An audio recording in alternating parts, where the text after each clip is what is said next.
100 days 100 days code సిరీస్లో ఈరోజు day 2. Last వీడియోలో మనం ఈవెన్ ఆర్ ఆడ్ కోడ్ అయితే చూసాం. ఈరోజు swapping of 2 numbers with using third variable and without using third variable అయితే చూద్దాం. స్వాపింగ్ ఆఫ్ 2 నెంబర్స్ అనేది చాలా ఈజీయే, బట్ ఈ లాజిక్ని మనం డిఎస్లో చాలా ప్లేసెస్లో యూజ్ చేస్తాం, like arrays, strings and etcetera. First మనం swapping of 2 numbers using third variable చూద్దాం. మీరందరూ ఆల్మోస్ట్ లవ్ టుడే మూవీ చూసే ఉంటారు. ఆ మూవీలో hero and heroine phones swap చేసుకుంటారు కదా.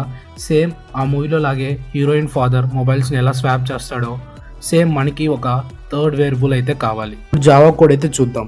ఫస్ట్ ఆఫ్ ఆల్ ఇక్కడ నేను 2 వేరియబుల్స్ తీసుకున్నా, a=5, b=7. ఈ 2 వేరియబుల్స్ని మనం స్వాప్ చేయాలి. సో మనకి ఒక థర్డ్ వేరియబుల్ కావాలి, temp=0. సో ఈ టెంప్లో నేను ఏం చేస్తానంటే ఏ వాల్యూని స్టోర్ చేస్తా, అంటే temp=5 అవుతుంది. నెక్స్ట్ థింగ్ ఏం చేస్తానంటే ఏలో బి వాల్యూని స్టోర్ చేస్తా. బి అంటే ఎంత? 7. So a=7. And finally below temp value అంటే 5, ఈ 5ని స్టోర్ చేస్తాను అనమాట. సో ఫైనల్గా మనకి ఏమవుతుంది, a=7 అండ్ b=5 అయితే అవుతుంది. ఈ వీడియోలో విత్ యూజింగ్ థర్డ్ వేరియబుల్ చూసాం కదా. నెక్స్ట్ వీడియోలో వితౌట్ యూజింగ్ థర్డ్ వేరియబుల్ అయితే చూద్దాం. మీరు ఇలాంటి మరిన్ని వీడియోస్ మిస్ అవ్వకూడదంటే కంపల్సరీ మన పేజీని ఫాలో చేసుకోండి. అదేవిధంగా బయోలో యూట్యూబ్ ఛానల్ లింక్ ఉంటుంది, దానికైతే సబ్స్క్రైబ్